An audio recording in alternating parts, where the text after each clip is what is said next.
Out of all the stories so far, this is probably the one that I'm most nervous about telling. Not too sure why, but definitely feel like there was other stories around this part of my life that I prefer tell, but I feel like there's more to be gained from this one. See how we go.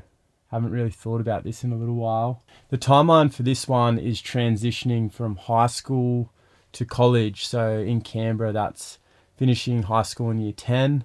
And then I had to decide whether I'm going to go to a newly established public college for year 11 and 12 right near home, or go to a well established private school for year 11 and 12 with a new crowd, bunch of new people, and a couple friends that were already going there. And it felt like one of the biggest decisions I've ever made for my education up until that point in my life. And I decided to go to the private school, partly because I had older friends that were there. And also, I'd sort of decided in year 9 and 10 that I might eventually want to go to uni one day. And I figured if I go to a private school, I'm going to be more committed to the education and more excited about learning. And so there was a bunch of other factors that weighed into it, but essentially, I was the only one really out of my group of friends that went to this private school, and then a lot of them went off to fun public schools. Not that there's a better or worse way of going about it. A bunch of my friends that went to the public school, newly established one in Gungahlin, they're 10 times more successful than I am now. So I don't necessarily think a formal private school education is better or worse. But for me at that point in my life, I wanted to go to a school that had an established curriculum. Sounds really weird talking about this. And also there was a really good sporting scene at the school. I wanted to start playing rugby union. Had a few friends that went to this school and I figured, why not? Let's go there. The transition was actually not too bad in the first couple of weeks. I had a couple really good friends that were in my year group, and I was unsure about what day one was going to be like at a new school. Small fish in a big pond, whereas at my old school, I felt like I knew everyone, and a lot of people at the school and in my year group knew me, and it was all just comfortable. So going to a new school for the first time in my life was pretty nerve-wracking. So nerve-wracking, in fact, that I remember on the first day of year 11, I got my mum to drop me at my mate's house that had been at this school for 4 or 5 years, and then three of us all caught the bus into school together so I could rock up on day one with some friends and feel like I knew some people.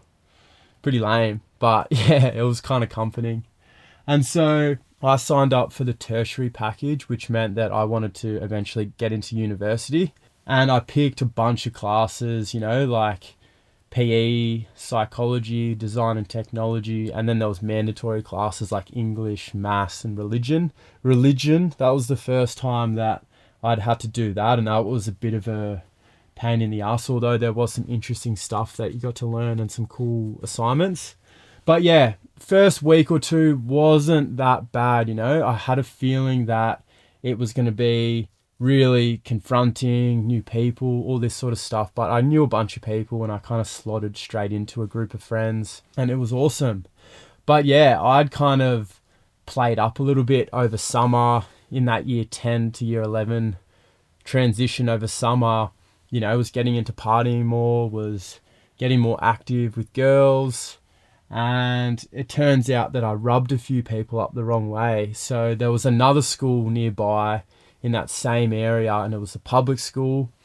And I definitely did something to piss off one of the main guys at that school before even getting to my new school. So this guy that I really pissed off back then, I'm assuming it was something about a girl, as a lot of problems are at that age, 16 to 18. Far out. There's not much else you really need to worry about other than where your next feed's coming from and what girls are on the scene at the time. Simpler times, that's for sure. So yeah, I got to this new school. Within 2 weeks of being there, the main popular guy at the neighbouring school had confronted one of my best friends and said, fucking tell Benny to come see me. He's dead, sort of thing. And I'm like, oh, here we go. Great way to start the new school.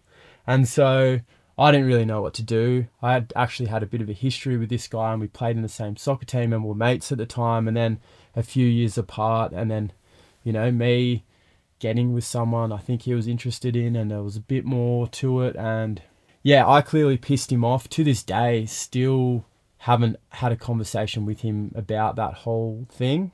Anyways, he confronted one of my best mates and said, "You tell Ben to come here tomorrow and we're going to have a chat about it." And I was like, all right, well, looks like I'm getting in my first proper punch on tomorrow. This should be good. Yeah, cheering. And so a part of me wanted to like gather a bunch of my friends and go after school and have a bit of support. But I figured that is kind of lame.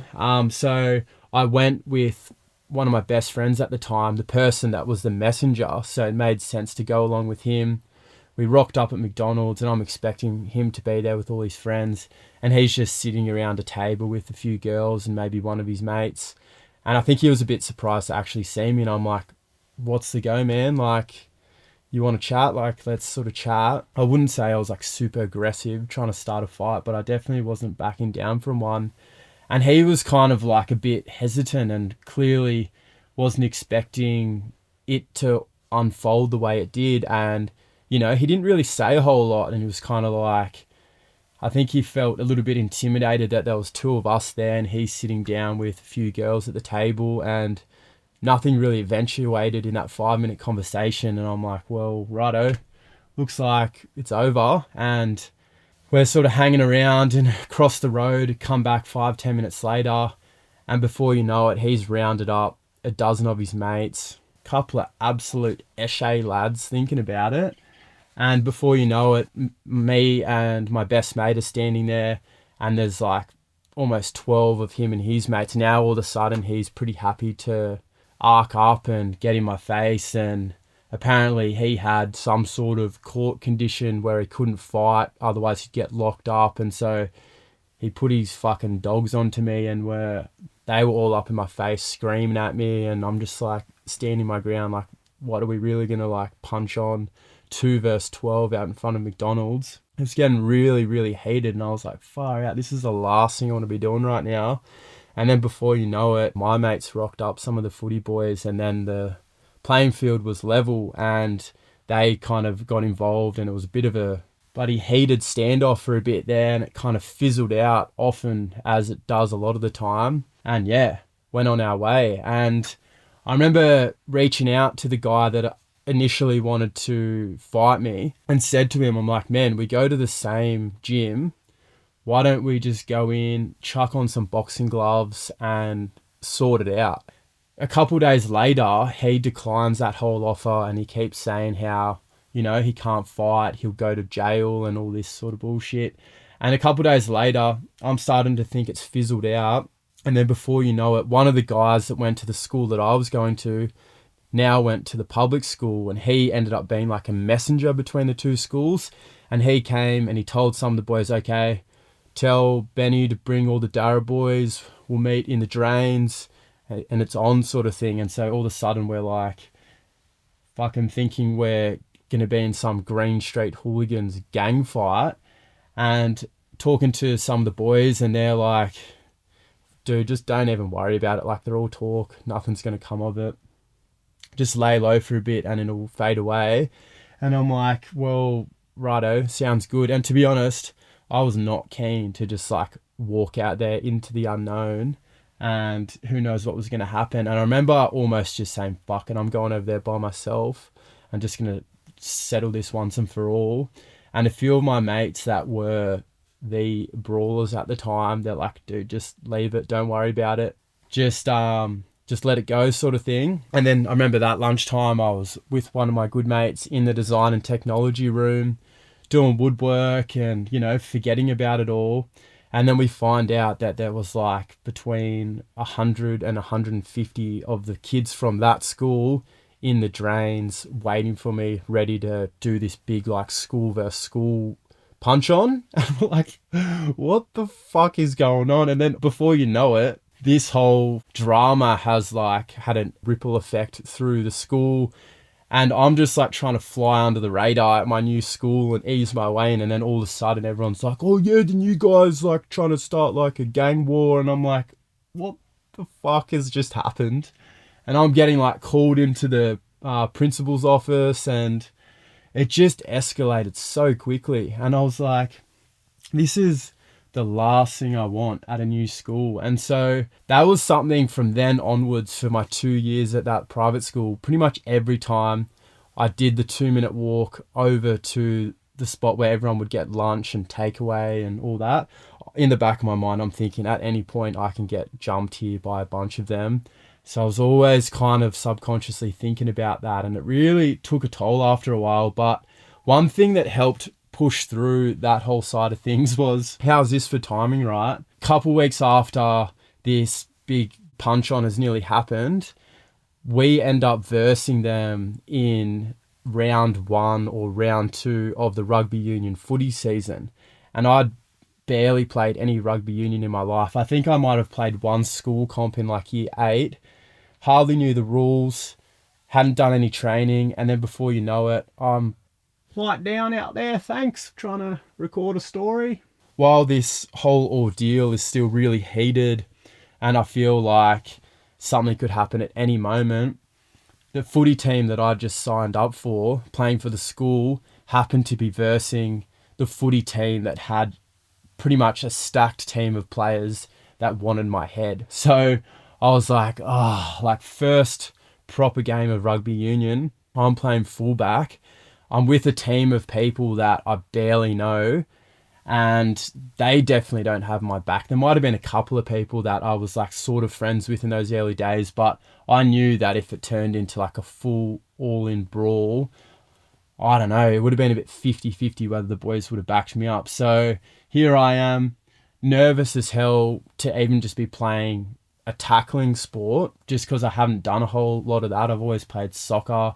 Water polo was pretty rough, so, you know, I definitely knew how to give and get a punch if need be, but definitely wasn't a part of my game that I liked bringing out. And so I remember playing, and I was in fullback. We had all our supporters on one side, and then there was all of their supporters on one side, and they were being so aggressive, and they're like looking at me and like screaming out, and I'm like, far out. And after like 10-15 minutes, we scored the first try, and I was the kicker for the team. And so where they were all standing, all of their supporters that wanted to flog me, they're right here, and I had to kick the ball from the sideline, literally like 2 meters away from where they all were. And for me to be able to get a proper run up, I had to kind of like back up into where they were all standing. I'm thinking I'm going to get a king hit any second. And I'm like, just chill, just kick the footy. Come in, first kick in rugby union off the tee in a game, slot it from the sideline. And I was just too scared to even look back at them and just like give them a wink or anything like that. But I was like, yes, get that up, yeah. And it was a really, really close game. I remember there was a few times in this game where they put in a big kick, I'd have to chase it down, and then I've just got like a wall of these guys running at me that want to fucking flog me. And I remember a couple of times I got tackled, and then like they came and they were just like ramming their forearms like in my throat and like giving me like shirt punches.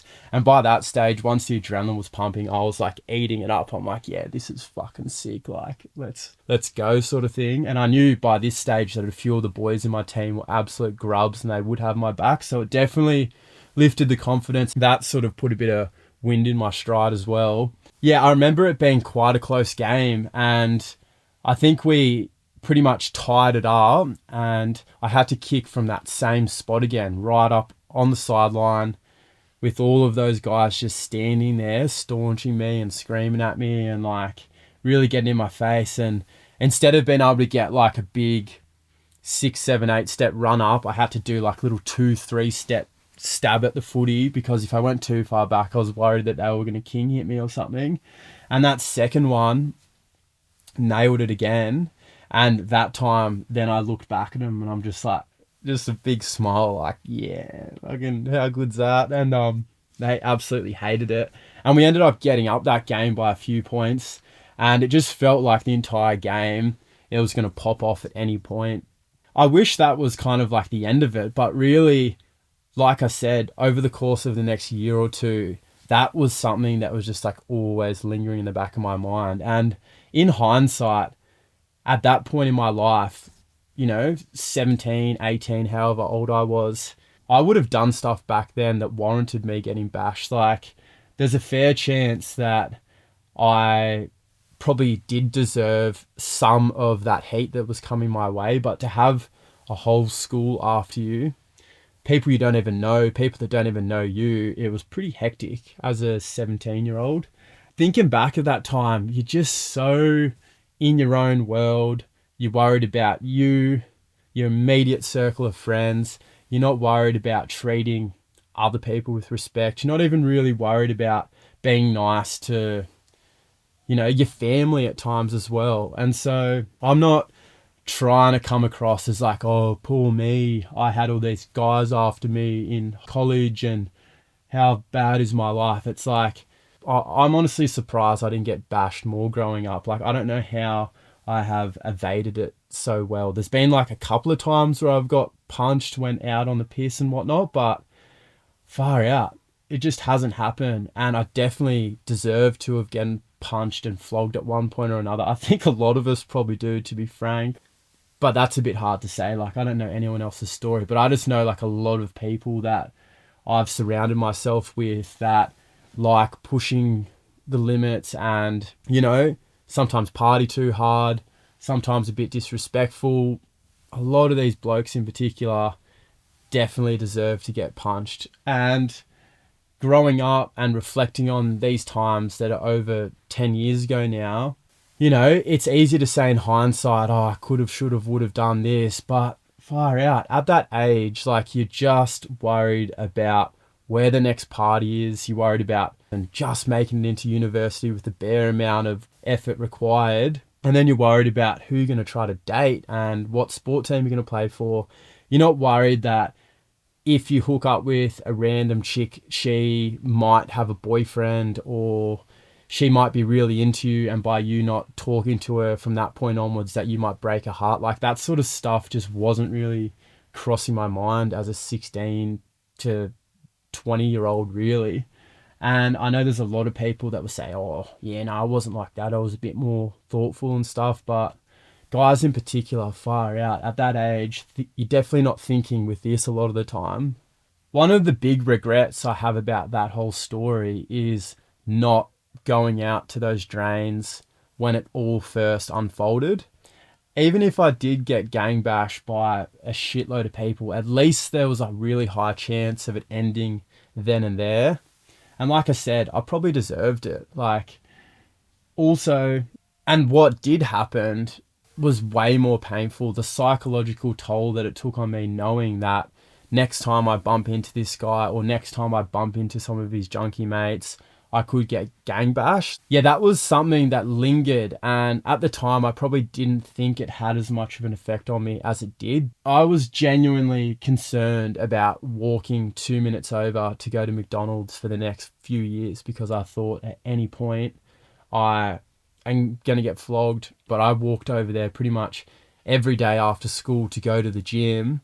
And I'd walk over with a mate or two, laughing and having a good time, but then in the back of my mind thinking, I wonder if today's the day that someone comes up behind me in the gym and just smacks me. Like, yeah, wasn't a good space to live in.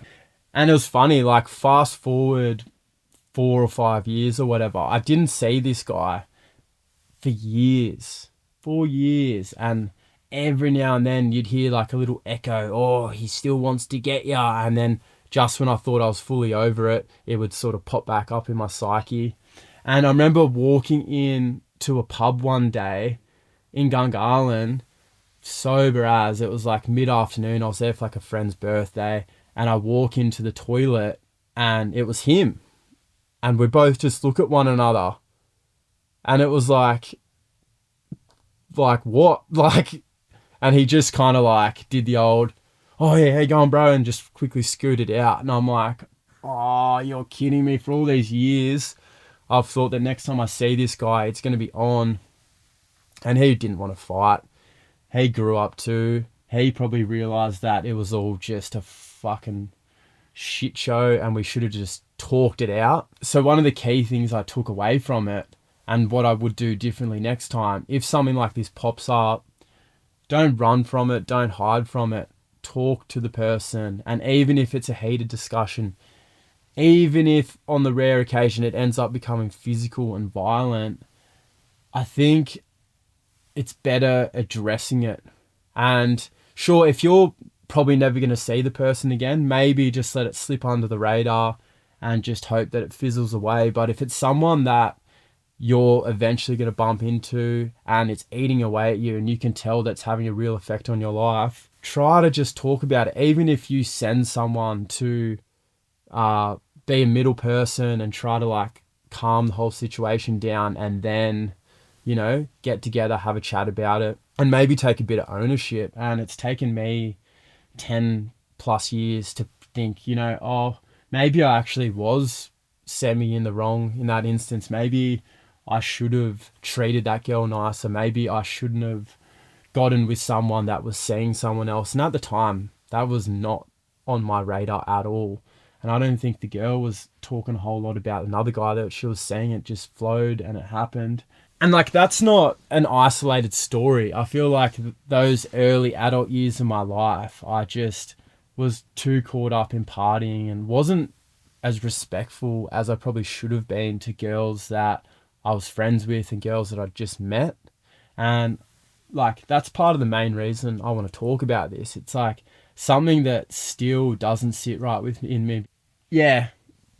It's just all of these stories that I'm reflecting upon, or most of them anyway. It seems like at the root cause of the problem is communication. So back in the day, if I'd had a conversation with this guy after and talked about it and tried to come to some sort of resolution, maybe it wouldn't have dragged out for so long. If I'd been a better listener. In those teen years, I wasn't necessarily too caught up in wondering what people's intentions were. Like, a lot of the time, it was just about having a bit of fun and making one another feel good. But maybe being a little bit more open and saying, oh, you know, like, I'm not actually looking for anything. I'm just looking to have a bit of fun, instead of leading people on and, you know, playing games and just being immature. And so it all leads back to being more open and honest with communication. And that's something I wish I was better at from a younger age. And that wasn't an isolated story. There was another whole saga to that. Meant that not only did it drag on for my college years, it dragged on for like the next 4 or 5 years. And so the guy that originally was after me, his mate, who was 10 times as scary, also was after me and came up to me one day in McDonald's. I'm sitting down after a game of footy and he tried to get me to come outside with him. And I'm sitting there with two of my mates, like the most non-violent guys you've ever met, the nicest dudes. And then he's rolled in with a bunch of his big like Islander friends and just the scariest, strongest looking dudes you've ever seen. And he's like trying to grab me and take me out the front. I'm like, bruh, I'm not going out the front. Like, I'm about to get eaten. And he ends up just giving me the biggest bitch slap you've ever seen. Well, definitely I'd ever seen up until that moment. Absolutely rocked me. And I was like, whoop, well, probably deserve that, but I definitely don't think I deserve to go out and get gutter stomped by 6 people right now. So I didn't get up, and he ended up getting out of there. I knew that one of my close mates was friends with him and there was a bit of a connection. So I'm like calling him up saying, yo, this just happened. Can you like help like de-escalate the situation a bit? And he called me back 5 minutes later. He's like, dude, can't do much. Get the fuck out of there. And so that's what I did. And so if it wasn't already bad enough having this guy that I used to play soccer with after me, now I had one of the most staunch guys in that area of town after me. And I was like, this just keeps getting worse and worse. And the same thing, if I wasn't already nervous enough to bump into that guy that I probably could have had a pretty good crack at it, and it might have been a semi-even fight. And then having this other guy that had a rep, he fought for fun, and there was no way I had a chance in hell. So yeah, definitely laid a little bit lower after that, but still tried to just go about business as per usual. Similar sort of thing happened with him as well.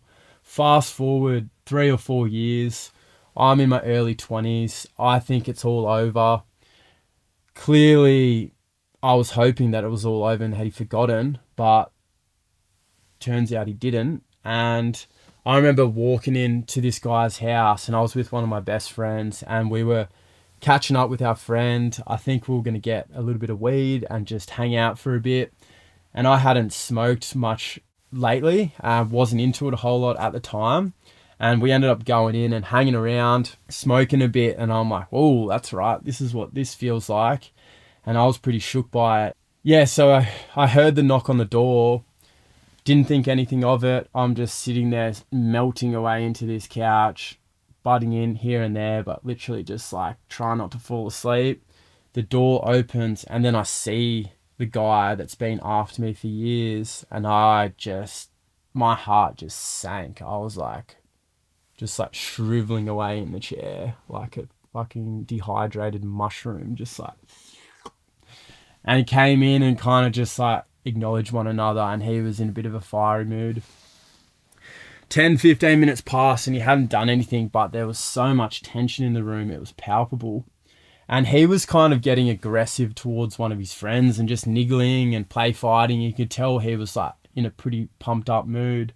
And I was just sitting there and I'm like, yo, do you want to like maybe like let a bit of like aggression out and we'll just play this like fun little game? And I was like, this is like a bit of a Hail Mary. But I was kind of sick of, at that point, just trying to like slide under the radar and let this lingering thing in my psyche just continue to subtly eat away at me. And I'm like, yeah, let's just like play this game, and like, you know, it's good fun, you'll like it. And he's like, yeah, righto, and he's like pumped up and shit, like getting like, you know, psyched. I explained him the game, and essentially it was like a Muay Thai mixed martial arts conditioning training drill that would strengthen your forearms up for fighting. And so essentially what you'd do is you'd stand in front of one another and you'd start slow, and you'd both swing your right arm, and you would connect on this point of your forearm with the other person's forearm. Then you would twist this forearm up, and then you'd both connect there. And then you do the same with your left hand, and you go boom, you go boom, boom, boom, boom, and you'd get quicker and quicker. And before you know it, after like 30 to 60 seconds, you've gone from gently doing it, where it only hurts a little bit, to putting all of your force into it. And it's just like, who is the last person standing? And I'd actually had a little bit of practice, so I feel like I had a bit of an unfair advantage, even though he was bigger and stronger. And I just said in the back of my mind, like, under no circumstances are you stopping, like just hang in there. And I'd done it with a couple people before, and it got to the point where, you know, you'd like tap out from pain, and like I thought my pain threshold was here. And then when I'm doing it with this guy, and we'd been going at it for like well over 90 seconds, like the pain threshold was just getting higher and higher and higher, and I just wasn't even like thinking about it. Like my forearms were just numb. And to his credit, like I don't think to this day I've ever done it with someone like that. Like he was such a savage for that being his first time. And we both kind of just like, you know, about to tap out, and then he, you know, just pulled the pin. Like it would have been seconds before I was willing to just drop to the ground and just be like, I'm done, man. Like, you win. I just hung on for long enough. After that point, I think we did like a little, you know, bro shake, whatever you want to call it. And it seemed like from that point on, the beef was just over. That definitely was like very like empowering. Those college years, probably like some of the most fun times I've had in my life. Starting to get into the partying scene, starting to experiment with girls, enjoying school, But in hindsight, I was a disrespectful prick at times. And I wish I could go back and say sorry to some of those girls whose hearts I hurt, and friends who I let down, teachers who I made their life hard at times, all these things. And maybe this is my version of saying sorry and trying to take a bit of ownership, but it's too late. And I guess all I can do now is try to talk about it, and hopefully the few people that do make it to the end of this one, if they know a youngster going through that pivotal time in their life in their teens or early 20s, that just needs to wake up a little bit and maybe stop being so self-centered and so caught up in their own needs and desires, and try to think a little bit more about how your words and actions are impacting those that you are using and abusing. It's hard to know what is acceptable and unacceptable at that age, but if you're unsure, talk to people about it and figure out what they're comfortable with. And yeah, just having a discussion with someone that you're potentially going to date or get with, just be open about it, and maybe put your own needs and own desires from all the fucked up porn you've been watching on hold until a later date, or maybe just disregard some of them altogether because they're a bit full on, and try to see it from the point of view, like, what would she be comfortable doing, and how can we like ease into it and make it a win-win without pushing the boundaries too much. And who am I to say what is and isn't right? But I think that's something that I just hope younger men in particular think about a little bit more. Just be respectful, I guess. Definitely hypocrite saying this as per usual, but you know, grown up quite a bit since then. I like to think some of us could grow up a bit more too with it all. Oh, that's a painful time to talk about. Oh, like, I just feel so vulnerable talking about this sort of stuff, but I think it's worthwhile if just a handful of younger males and boys think twice about how they're treating people. And yeah, just a reminder to be open with communication. Righto.